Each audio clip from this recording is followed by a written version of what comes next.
Iba na namang tourist spot ang ating pupuntahan dito sa China. At ito ay Windows of the World na makikita sa Shenzhen. Hello mga viewers! Welcome to my personal vlog. This is here again, OFW in Hong Kong ang dinadala ng mga amo tuwing nagbabakasyon or gumagala sila sa China. And for this video, isi-share ko sa inyo kung gaano nga ba kaganda ang Windows of the World na very popular dito sa China. Bakit nga ba tinatawag na Windows of the World and bakit nga ba popular dito sa China? Well, or let's say popular sa mga tourists, hindi lang po dito sa China. Very popular ito.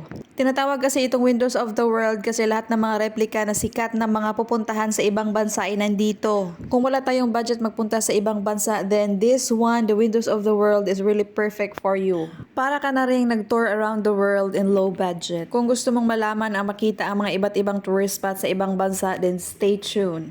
Ito nga Windows of the World ay isa sa mga lugar na pinapangarap kong puntahan. Lagi kasi itong dumadaan sa newsfeed ko na posting ng mga travel agency na nag-gather ng mga group tour. And ngayon nga sinama ako dito ng aking mga amo. And honestly wala talaga akong kaalam-alam na dito kami magpunta. Kasi nga never naman akong nagtanong, basta sumama lang ako. And before anything else, bago ka pala makapunta dito sa China, kailangan mo ng visa. So medyo may kamahalan din yung visa. Pero pag multiple visa ka na, worth it na. So anyway, ito pala ang pagpasok namin. No? Merong mga ganito, hindi ko alam kung anong structure yan, pero malalaman natin yan pag isi-search natin sa Google. So sasabihin ko lang kung ano yung mga alam ko dito. No? So ito din, nakikita natin yung may mga drawing sa wall and expected yan. It's in Egypt. Grabe, di ba?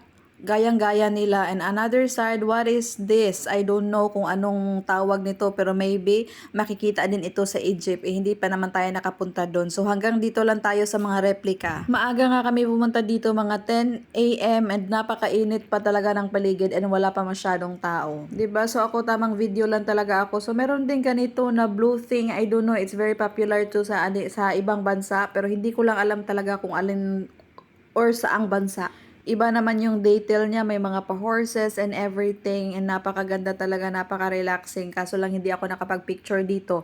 Nahiya naman ako magpa-picture kay sir. Actually, nag-o-offer sila na mag-picture, kaso nahiya lang talaga ako mag-picture-picture dahil yung mga amo ko hindi naman mahilig mag-picture-picture. So, that's why tamang video lang ako. At paglabas na nga namin, ito na yung bumungad sa akin, yung Eiffel Tower. Grabe talaga, kaganda-ganda ng Eiffel Tower. Merong mga White Castle, I know hindi ko alam yan. Tapos merong mga trees, and naglalakad kami dito sa ilalim papunta sa Eiffel Tower. And ito palang dinaanan namin is ito yung likod ng Eiffel Tower. Kumbaga hindi masyadong maganda yung kuha dito. But on the other side, makikita nyo mamaya na napakaganda talaga picturean. Hindi din ako nakapag-picture dito. Nahiya din ako mag-picture-picture, oy. Pero sabi ko na lang talaga sa self ko, importante na nakarating ako dito. And babalik ako dito soon kasama yung mga friends ko. Diba? So ngayon lang ako nakalapit ng Eiffel Tower na mukha talagang totoong Eiffel Tower. Sabi ni Madam, gantong-ganto talaga sa Paris dahil nagpunta na naman si Madam sa Paris.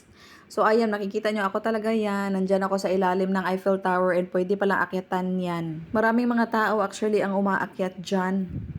So ayun na nga, hinarap ko sa akin yung camera para makita nyo na pwede talaga akyatan yung Eiffel Tower at marami mga taong umaakyat dyan at nagtitake picture. But no, hindi bale kasi susunod aakyat tayo dyan kasama yung mga kaibigan natin. So ito pala yung mga iba't ibang flag na very popular here. And dito na nga, pupunta ako dito kasi ito yung magandang spot na pagpictura ng Eiffel Tower. Oh, Guangdong pala to, Guangdong. Akala ko Shenzhen. So anyway, yung puti na yan, sabi ni Madam, ganyan talaga din sa Paris, merong ganyan. Kung interested kayo kung magkano yung entrance, medyo may kamahalan din yung entrance, 200 RMB. RMB is yung pera ng China. So habang naglalakad, nakikita ko din yan, ang London Bridge is falling down. Char! Napakadaming mga replika na napaka maliit. At ito yung Eiffel Tower na maganda pagpicturean dito, di ba? Bonggang-bongga talaga dahil pag marami kang picture at nag-outfit ka, very, very nice. Pero maganda magpunta dito pag winter. Kaya naman sa winter, babalik tayo dito. Magbabakasyon ang person dito, one day tour, kayang-kaya. So sa mga gustong mag-China dyan, PM na kayo. So ito pala yung sinasabi kong harap ng Eiffel Tower. Ang ganda, di ba? Bonggang-bongga, sis. Very Instagrammable, very abroad atake. Walang ganito sa Pilipinas. Although merong replika sa Davao ng Eiffel Tower, pero hindi talaga ganon kaganda compare dito sa abroad. Hindi makakasabay ang Pilipinas sa mga abroad kahit na mga replika lang. Yung dati tinuturo ko lang ito, pero ngayon Diyos ko napuntahan ko na besh. So dito na naman kami, merong ganyan sa Europe yan. Nakita ko yung kaibigan ko si Rachel nagpicture dyan. yung parang building na matumba ba. So, meron din ditong rides na train na paganto lang kami sasakay para kaming sumakay ng kabayo. At dahil nga nandito na tayo, hindi natin papalampasin na sasakay dito at may experience. So, sumakay pala kami dito, viewers, and inikot-ikot lang kami dito sa mga maliliit na mga tourist spot na makikita sa Europe. O, diba, nakikita niyo yan? Cross the Europe. So, ito na yung ating train na sinasakyan. Napakahaba pa lang na ng train and wala siyang atop. Ano bang tawag nun? Wala siyang roof, wala siyang takip. So, mayroong mga tao na nag-umbrella. Ako, hindi ako nag-umbrella dahil nahiya naman ako sa mga amo ko. Kasi sabi ko sa amo ko, ma, mag-umbrella ka. Sabi niya, hindi, okay lang. Puputi din ako pag winter. Sana all. Grabe talaga ang init dito, pero sige lang, okay lang. At least nag-i-enjoy tayo. Napakarami nga nagbibideo dito at nagpipicture. So, kumukuha lang talaga ako ng magagandang spot or yung space kung saan wala masyadong kamay kasi nga dito sumasakay kami sa train, so ang daming mga kamay na nagbibideo. O gaya naman ito, mga ulo na lang yung makita ng person. So merong ganito, merong pa White Castle. At since nga na hindi naman ako taga Europe, hindi ko alam yan, pero sa panigurado sa mga nandun sa Europe, alam nila kung anong lugar yan. So ito yung mga dinadaanan namin habang sumasakay ng train, di ba? Bonggang bongga, ang ganda-ganda. Ayan, so may mga padahon-dahon dito. Yung mga replica is maliliit lang talaga. Meron naman ding malalaki pero majority talaga is maliliit lang. Pero mostly ng mga tourist destination all over the world is nandito. Kaya nga, diba, tinatawag na Windows of the World. It's really perfect talaga yung name niya. Alam nyo ba, nandito ako ngayon sa Hong Kong, na-feel ko talaga na na-fulfill yung aking inner child dream. Meron din ba kayong ganyan? Kasi dito sa amo ko, ang dami kong napupuntahan na minsan nung maliit ako, hindi ko na-imagine. Marami kami mga lugar na magagandang napupuntahan na grabe talaga, hindi ko in-expect na nag-exist pala. Anyway, dito na nga papasok tayo sa tunnel para makapunta sa kabilang dulo. Kaya naman dito sa aking mga amo, taos puso ako nagpapasalamat sa mga opportunity at adventure experience for free. Pagod na pagod man ang person, pero yung pagod mo mawawala lang yan ilang days, ilang nights. Pero yung adventure mo, yung memories mo at experience mo sa paggagala dito is habang buhay mo dadalhin. Kaya naman salamat Lord talaga na napuntahan ko itong mga mababait kong amo. Meron palang mga goose dito and mga cow. I think sa New Zealand to dahil mayroong mga farm animals. At ito na nga, patuloy tayo maglalakbay dito at makikita nyo itong mga farm animals. Itong mga cow na ito, makikita natin ito sa New Zealand. Sana nga lang hindi ako nagkamali na sa New Zealand ito. Meron ding mga malalaking ladybug at dadaan tayo dito sa Orange Bridge na maliit. Meron din itong building na made of rock. Gawa sa bato, hindi lang natin alam kung anong history nito, pero napakaganda. Ito yung maliliit lang. Pwedeng pumasok yung bata dito dahil this replica is maliit lang talaga siya. Kita nyo, merong bata dyan. So, on the way tayo sa ating next stop, meron din silang traffic lights na nakalagay, stop, look, and listen. At ang video pala dito ng train, no, na umiikot kami for only 5 minutes pero grabe yung aming pila. At hindi ko talaga pinutol yung video, whole video itong ipinapakita ko sa inyo kung ano yung nakikita ko doon. Dumaan din pala kami dito sa Christmas Village kahit na hindi pa Christmas dahil August kami nagpunta dito, ngayong August 2025. These are all small replica of one of the tourist destinations sa ibang bansa somewhere in Europe. Pagkatapos nating daanan, dito na naman tayo sa kabila at napakaraming kahoy. Dadaan muna tayo sa likod ng tunnel. Nung unang ikot doon kami dumaan sa tunnel, ngayon dito na sa likod sa may mga dahon-dahon. O, diba, nakita natin tong ganto. Kung alam nyo to kung saan to, i-comment down below kayo. O, naalala ko pala kung saan yan. Sabi ng amo ko, welcome to Finland.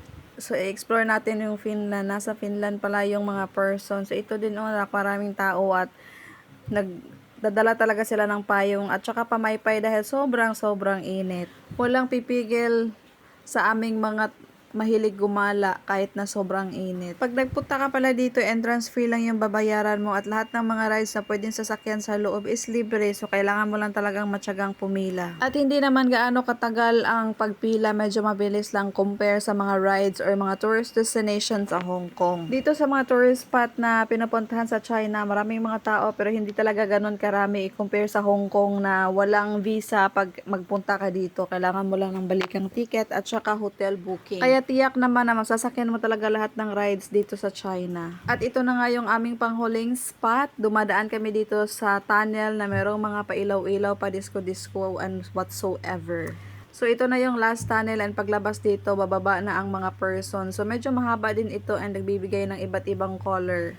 Ang ganda-ganda kahit naman hindi maganda yung ating phone pero kuhang-kuha pa rin natin ang mga iba't ibang kulay. So sa mga nanonood dyan na nakasakay na ng gantong train sa Europe, mag-comment down below. Meron ba talagang ganto sa inyo sa Europe? So ayan, nalalabas na ang mga person. Of course, yung labasan natin napakaraming puno. At dahil nga kasama ko yung mga alaga ko, hindi talaga nawawala na sasakay tayo dito ng horse. At syempre, sumakay sila kasama yung mga magulang nila. Of course, hindi din napapahuli ang yaya. Sasakay din ang person. Roasted brown na talaga ang person dyan. Makikita nyo naman. At dahil nga nakasakay ang person ng isa to, naka-video tayo, no? At buti na nga lang dito ako sa harap ng salamin kaya makikita nyo ako dyan. Meron din pala silang show na mga Snow White pero hindi siya maganda, hindi siya funny or whatsoever. Meron silang show dito na hindi naman kaganda, okay lang. Konti lang din yung mga nanonood, mga bata-bata. So mga Snow White ito, parang mga joke-joke. After nga nanood ng show ng alaga ko, lumabas kami dito at nakita namin itong train. And habang naglalakad kami dito, ang daming mga sign ng mga dragon dance or lion dances. Mga statue pala or mga ano ba't matawag nito, mga standee ng mga animals ng lion dance. And tuwang-tuwa yung alaga ko dito. At habang naglalakad nga kami, nakita ko nga itong isang old building na napakahaba naman talaga nito. Hindi ko talaga alam, baka sa Thailand ito nagmumukha lang. So ayan, nakapag-video ang person. Ito ay maliliit lamang. At nakikita mo yung amo ko ay naglalakad na punta doon. Meron pang isang ganito na grabe castle ata to sa ibang bansa. Baka sa Vietnam ito. Ang ganda rin. So hanggang imagine lang tayo sa ibang mga lugar merong ganito. Ito ata yung tinitirahan nila o yung mga castle nila. Tingnan nyo no, ang galing nilang gumawa ng ganyan. Detailed na detail talaga yung paggawa nila. At saka ang liit niyan, hindi madali. So hanggang pauwi na nga, dito na nga tayo sa Eiffel Tower, babalik na tayo dahil dito yung daanan pa exit at pauwi na ang mga person, pagod na. So ayan, dito na kami dumaan.